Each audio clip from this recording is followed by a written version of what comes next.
हाय दोस्तों, पिछले कुछ दिनों में आप लोगों ने बहुत सारे कमेंट्स किए कि आप लोगों को बैटरी टेस्ट देखना है और इन चार डिवाइसेस के नाम सबसे ज्यादा कमेंट सेक्शन में देखने को मिले OnePlus 10R, Realme GT Neo 3, Realme GT 2 और OnePlus 9 RT।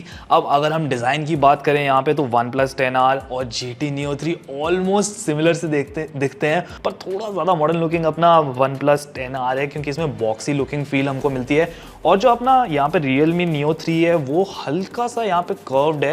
और अगर हम लोग बात करें GT2 के डिज़ाइन की यहाँ पे तो ये बिल्कुल अपने बड़े भाई GT2 Pro की तरह दिखता है। लास्ट में अगर हम बात करें OnePlus 9 RT की तो इसकी इन हैंड फील इनमें से सबसे ज़्यादा बढ़िया लगी मेरे को। जो इसकी पीछे की फिनिशिंग है भाई वो बहुत ही ज़्यादा प्रीमियम फील देती है। और प्रोसेसर्स की बात करें तो ये जो दोनों फ़ोन्स हैं OnePlus 10R और GT Neo 3 इन दोनों में ही Dimensity 8100 प्रोसेसर है। हालांकि OnePlus 10R में यहाँ पे हमें Dimensity 8100 मैक्स मिलता है, बट ऐसे ऑन पेपर मैक्स कहने को है और मतलब ऐसे ज़्यादा कुछ फ़र्क देखने को मिलने नहीं वाला आपको इन दोनों की परफॉर्मेंस पे। दोनों फ़ोन्स जो राइट साइड पे हैं GT2 और OnePlus 9 RT, इन दोनों में हमें Snapdragon 888 प्रोसेसर देखने को मिलता है। तो ओवरऑल अगर हम देखें तो एक OnePlus वर्सेस Realme तो है ही, साथ ही साथ ये 8100 Dimensity वर्सेस Snapdragon 888 प्रोसेसर भी होने वाला है।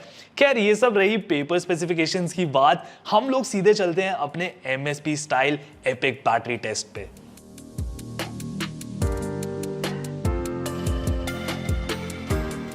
तो फोन्स हमारे यहाँ पे बूट हो चुके हैं। सभी फोन्स 100% बैटरी पे है, सारे फोन्स एयरप्लेन मोड पे है, सभी सेम वाईफाई नेटवर्क से कनेक्टेड है, सारे phones 120 hertz max refresh rate पर सेट हो रखे हैं और सारे ही फोन्स में लेटेस्ट सॉफ्टवेयर अपडेट इंस्टॉल्ड है। जो फर्स्ट 3 फोन्स है 10R, GT Neo 3 और GT2, यहाँ पे हमें Android 12 का सपोर्ट देखने को मिलता है। और जो अपना OnePlus 9 RT है हल्का सा पुराना है तो फिर इसमें हमें Android 11 का सपोर्ट मिलता है। तो सारे फोन्स को यहाँ पे मैंने मैक्स ब्राइटनेस पे सेट कर दिया है और ऑटो ब्राइटनेस को ऑफ कर दिया है। अब हम लोग इसके YouTube पे भी 180p पे मैनुअली सारे वीडियोस को सेट कर लेंगे।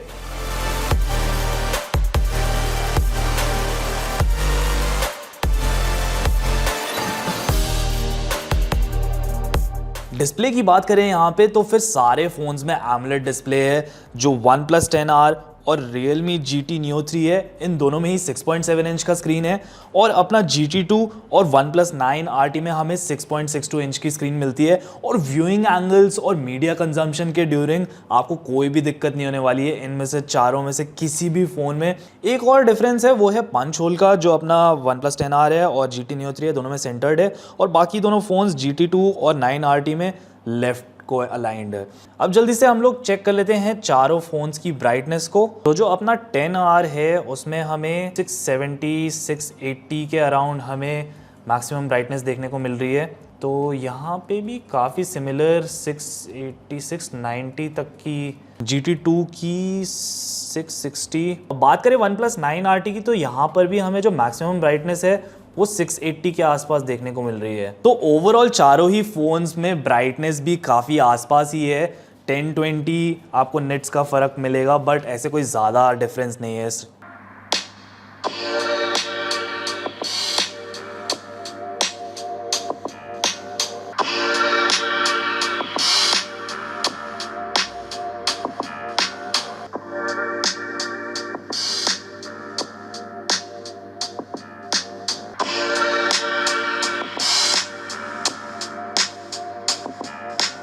अब यहाँ पे साउंड की बात करें तो ओवरऑल सबसे लाउड OnePlus 9 RT था, बट इसमें इतना ज़्यादा बेस कंट्रोल्ड नहीं था और हाइज भी थोड़े ज़्यादा ऐसे कान में लग रहे थे। और बाकी 3 फोन्स काफ़ी कंपेरेबल थे ऑडियो में, बेस भी अच्छा आ रहा था, मिड्स और हाइज भी बिल्कुल क्लियर थे। इन तीनों में सबसे ज्यादा लाउड मेरे को पर्सनली GT Neo 3 लगा। और बातों ही बातों में हम लोग 2 घंटे के मार्क पे पहुंच गए हैं। तो यहाँ पे हैरानी की बात है कि काफी कंपेरेबल बैटरी आई है OnePlus 10R, GT Neo 3 और GT2 की। और फिर आता है आखिरी में अपना OnePlus 9 RT जिसमें 78% ड्रॉप हो चुकी है बैटरी ऑलरेडी। अब हम लोग सीधे चलते हैं परफॉर्मेंस राउंड का, जिसका आप लोग काफी देर से वेट कर रहे थे। तो सबसे पहले हम लोग खोल लेते हैं Geekbench और एक राउंड हम लोग Geekbench का करने वाले पहले और देखेंगे चारों फोन्स कैसा परफॉर्म करते हैं। तो फर्स्ट राउंड Geekbench का हो चुका है खत्म और यहाँ पे सिंगल कोर में GT2 क्लियर विनर आ चुका है। और मल्टी कोर की बात करें तो यहाँ पे Realme GT Neo 3 सबसे ज़्यादा आगे है अब। और ओवरऑल देखा जाए तो Realme के फ़ोन सरप्राइजिंगली ज़्यादा ऑप्टिमाइज्ड है दोनों ही प्रोसेसर्स में। अब एक और राउंड कर लेते हैं हम लोग Geekbench का और देखते हैं कि स्कोर्स में कुछ ड्रॉप ऑफ आता है कि नहीं और इनकी परफॉर्मेंस कितनी ज़्यादा सस्टेन रह पाती है। तो यहाँ पे सेकेंड राउंड ऑफ Geekbench भी खत्म हो चुका है और अभी भी GT2 ने अपनी लीड सिंगल कोर में मेंटेन कर रखी है। और अगर बात करें मल्टी कोर की तो यहाँ पे भी क्लियर विनर GT Neo 3 ही है। तो बिना किसी देरी के हम लोग शुरू करते हैं अपना AnTuTu बेंचमार्क भी।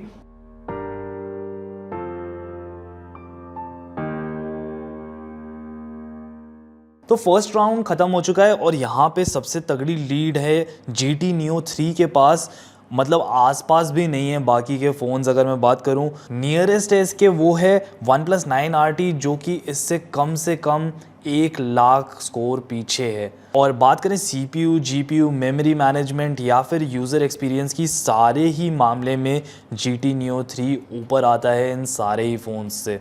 एक चीज़ सरप्राइजिंग ये लगी मेरे को कि यहाँ पे GT2 ने काफ़ी ज़्यादा स्कोर ड्रॉप ऑफ कर लिया है। एनीवे हम लोग एक और राउंड ऑफ AnTuTu कर लेते हैं। और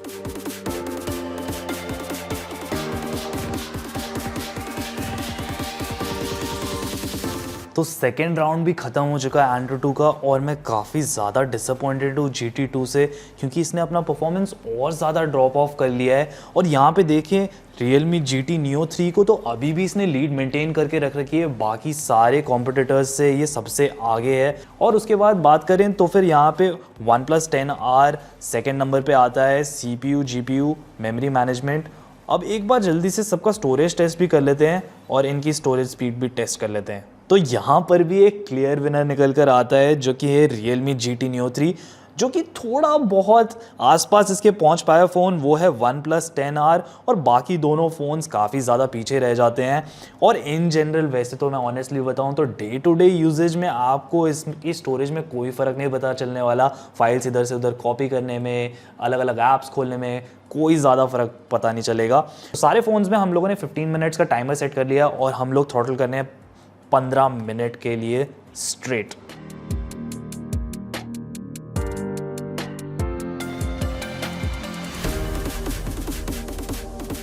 तो 15 मिनट हो चुके हैं थ्रॉटलिंग के और यहाँ पे अगर मैं बात करूँ तो सबसे ज़्यादा बढ़िया परफॉर्म किया है Realme GT Neo 3 ने। अगर एवरेज परफॉर्मेंस की बात करें तो आपको डायरेक्टली लगेगा कि OnePlus 10R ने बेटर परफॉर्म किया है, बट मैक्सिमम और मिनिमम परफॉर्मेंस को भी हमें ध्यान में रखना पड़ता है। और उसमें अगर हम एवरेज आउट करके देखें तो बेस्ट परफॉर्म यहाँ पे Realme GT Neo 3 ही करता है। और प्रोसेसर वाइज कंपैरिजन करें तो हमारा Dimensity 8100 कंपैरेटिवली बेटर परफॉर्म करता है हमारे 888 चिपसेट से और ज़्यादा स्टेबल भी है।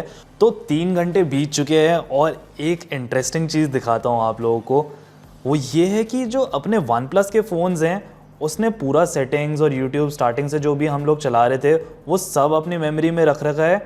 बट यहाँ पे जो अपने Realme के दोनों ही फ़ोन्स हैं उन्होंने YouTube और जो भी स्टार्टिंग के सेटिंग्स थे वो गायब कर दिया है। अब ये काफ़ी चालाकी वाली चीज़ है और बैटरी को ऑप्टिमाइज़ कर रहा है पीछे पीछे ही। तो 3 घंटे बाद सबसे ज़्यादा बैटरी है अभी फ़िलहाल OnePlus 10R में, जो कि है 64%, फिर 63% पे GT2। अब हम लोग सीधे चलते हैं गेमिंग टेस्ट की तरफ। तो 3 आवर 50 मिनट के मार्क पे हम लोग पहुंच चुके हैं। एक बारी जल्दी से बाहर से हम लोग टेम्परेचर चेक कर लेते हैं। तो जैसे कि आप लोग देख सकते हो यहाँ पे 28-29 डिग्री रूम का टेम्परेचर हो रहा है और अपने OnePlus 10R का टेम्परेचर हो रहा है 38.7 डिग्री। Neo 3 भी है 38 डिग्री के आसपास ही, 38.7 मैक्सिमम जा रहा है, 38.8, 38.9। और जो अपना GT2 है वो काफ़ी ज़्यादा हीट हो चुका है, बोले तो 44% तक हीट हो चुका है, 44% नहीं 44 डिग्री तक। और अपना OnePlus 9RT भी 41 डिग्री के आसपास है। तो यहाँ पे अगर हम इन जनरल देखें तो जो अपने Dimensity प्रोसेसर्स हैं वो कम हीट करते हैं कंपेयर टू 888 प्रोसेसर्स जो हमें इन दोनों फ़ोन में मिलते हैं। एक बारी मैं छू के भी टेस्ट कर लेता हूँ। अपना GT2 तो काफ़ी ज़्यादा यहाँ पे गर्म लग रहा है। इवन दो इसकी एक पेपर बैक है, polymer bio polymer based back, but फिर भी जो गर्मी है ना वो फील हो रही है। ऑनेस्टली बताऊँ तो वन प्लस ज़्यादा गर्म फील हो रहा है, ये इसके बैक की वजह से हो सकता है। और इसकी जो रेल्स हैं ये आई गेस मेटल रेल्स हैं, एल्यूमिनियम रेल्स हैं, तो ये बहुत ही ज़्यादा गर्म फील हो रही है सारे फ़ोन्स के कंपैरिजन में। भाई डायमेंसिटी के फ़ोन तो ऐसे लग रहे हैं कि आप आराम से लॉन्ग गेमिंग सेशंस कर सकते हो अपने हाथ में रख के इनको। अब बिना किसी देरी के हम लोग BGMI सेटिंग्स भी चेक कर लेते हैं चारों फ़ोन्स में ही। यहाँ पे एक ऑब्वियस डिफरेंस आपको ज़रूर दिख गया होगा हमारे डायमेंसिटी 8100 और 888 प्रोसेसर में, वो है ग्राफिक्स का। यहाँ पे आप देख सकते हो दोनों ही फ़ोन्स जो हमारे हैं OnePlus 10R और Realme GT Neo 3, यहाँ पर हमारे पास सिर्फ हाई तक का ही ऑप्शन अवेलेबल है BGMI में। तब बात करें अगर Realme GT2 की, तो यहाँ पे हमारे पास HD का ऑप्शन अवेलेबल है, एक्सट्रीम पे खेल सकते हो आप, स्मूथ पे भी एक्सट्रीम पे खेल सकते हो, HDR भी अवेलेबल है अभी हमारे पास। अब क्विकली एक बारी कॉल ऑफ ड्यूटी का भी हम लोग चेक कर लेते हैं, ग्राफिक सेटिंग्स क्या क्या हमको यहाँ पे देखने को मिल जाती हैं। तो यहाँ पे कॉल ऑफ ड्यूटी में अगर हम बात करें तो अपने 888 प्रोसेसर्स में दोनों में ही वेरी हाई और मैक्स बोले तो एकदम मैक्सिमम सेटिंग्स पे आप यहाँ पे कॉल ऑफ ड्यूटी बड़े आराम से खेल सकते हो। पर वहीं अगर हम बात करें डायमेंसिटी 8100 प्रोसेसर्स की बोले तो OnePlus 10R और Realme GT Neo 3, यहाँ पे हमारे पास हाई में ही मैक्स अवेलेबल है। और जैसे ही आप मैक्स आउट करते हो अपने ग्राफिक की क्वालिटी को तो आपका फ्रेम रेट वेरी हाई पे आ जाता है। तो यही एक ऑप्टिमाइजेशन का डिफरेंस है जिसकी वजह से फ़िलहाल के लिए मैं गेमर्स को ये फ़ोन रेकमेंड नहीं कर सकता, क्योंकि आपको फ्रेम रेट्स मैक्स आउट करने को देखने को नहीं मिलेंगे बिल्कुल भी। 4 घंटे के मार्क पे हम लोग पहुंच चुके हैं और बैटरी का हाल कुछ ऐसा है। सबसे आगे है OnePlus 10R 49% पे। अब हम लोग खोल लेते हैं अपना इंस्टाग्राम और कर लेते हैं थोड़ी देर सोशल मीडिया यूज़।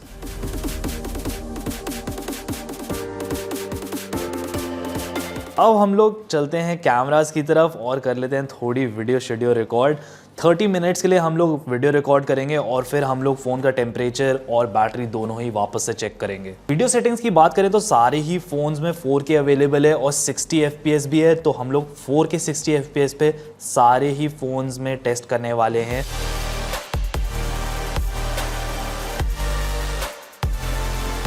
ऑलमोस्ट यहाँ पे 14 मिनट की रिकॉर्डिंग हो गई है और यहाँ पे GT Neo 3 में एक एरर आ रहा है, बोले तो phone too hot, recording will be stopped. एक बारी टेम्परेचर भी चेक कर लेते हैं।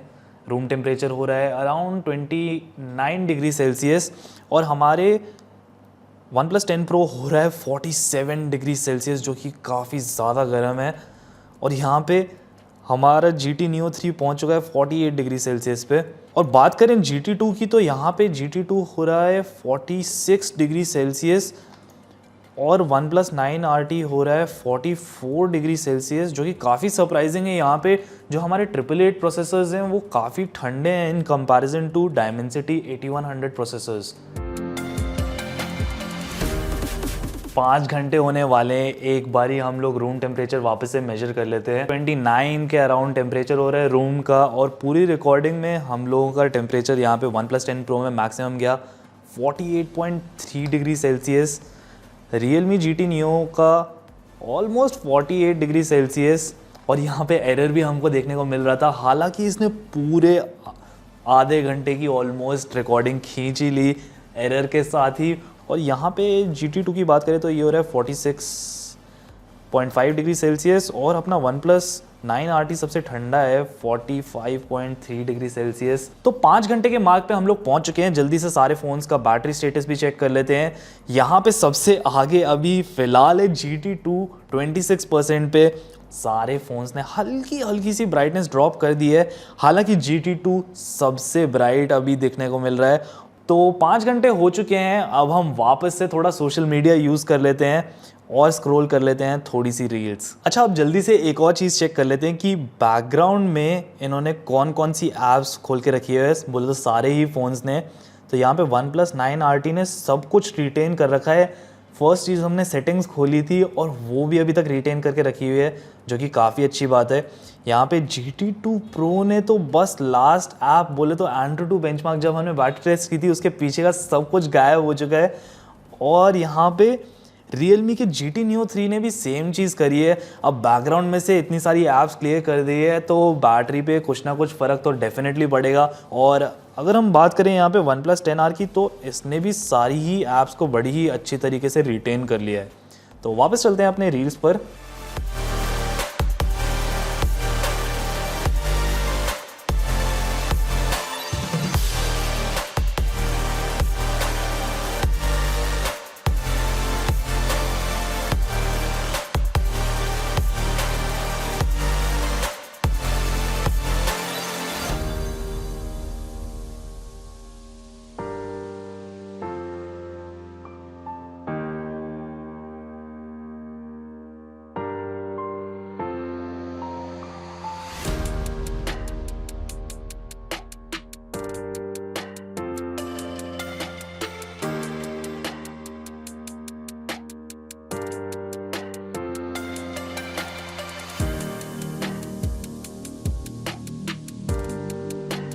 और फाइनली OnePlus 10R भी डेड हो गया है।